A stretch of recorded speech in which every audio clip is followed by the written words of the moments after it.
Assalamualaikum warahmatullahi wabarakatuh. Siap, nama Deni Hadiana, kelas 11 TBSM 2, tugas PSKM. Di sini saya akan menjelaskan tentang komponen pengisian. Sistem pengisian pada dasarnya bekerja dengan mengubah gerak putar dari menjadi mesin energi listrik. Komponen yang merubah energi tersebut disebut alternator atau pada motor lebih dikenal dengan sebutan spool. Tapi apakah komponennya hanya sebatas spool? Tentu tidak.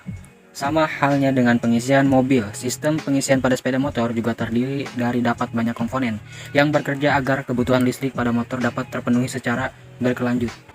Lalu apa saja komponen pada pengisian sepeda motor? Mari kita bahas secara rinci. Spool atau stator coil. Spool atau stator coil adalah kumparan statis yang berfungsi sebagai pengantar. Pengantar ini akan dialiri arus listrik saat perpotongan gaya magnet terjadi. Dalam melakukan perubahan energi putar ke energi listrik, dilakukan dengan menggerakkan gaya magnet sekitar pengantar. Gerak tersebut akan menghasilkan perpotongan gaya magnet yang dapat memicu aliran listrik.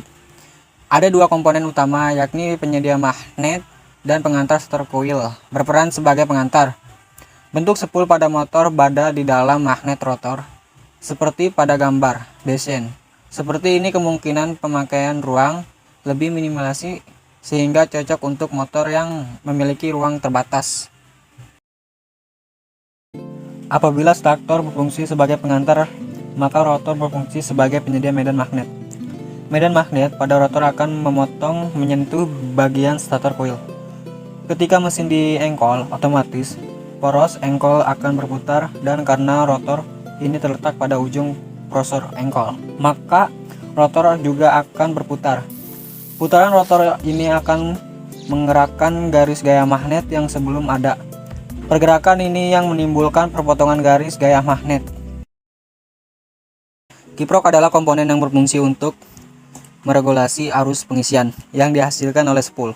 Sama kasusnya seperti pengisian mobil, ketika RPM mesin tinggi, otomatis putaran motor semakin cepat sehingga tegangan yang berputar dihasilkan saat pengisian juga semakin besar.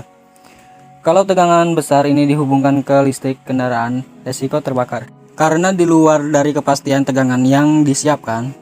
Oleh karena itu, regulator atau kiprok dipakai agar terjadi overcharge. Fungsi aki hanyalah sebagai penyimpanan arus listrik yang dihasilkan oleh spool. Pada sepeda motor karburator, aki tidak memiliki peran cukup penting karena fungsinya hanya terlihat ketika proses starting energi. Kabel merupakan komponen yang selalu ada pada rangkaian kelistrikan baik pada motor ataupun mobil. Termasuk pada sistem pengisian, ada banyak kabel yang diperlukan. Biasanya untuk membedakan jenis kabel satu dengan lain digunakan perbedaan warna kabel.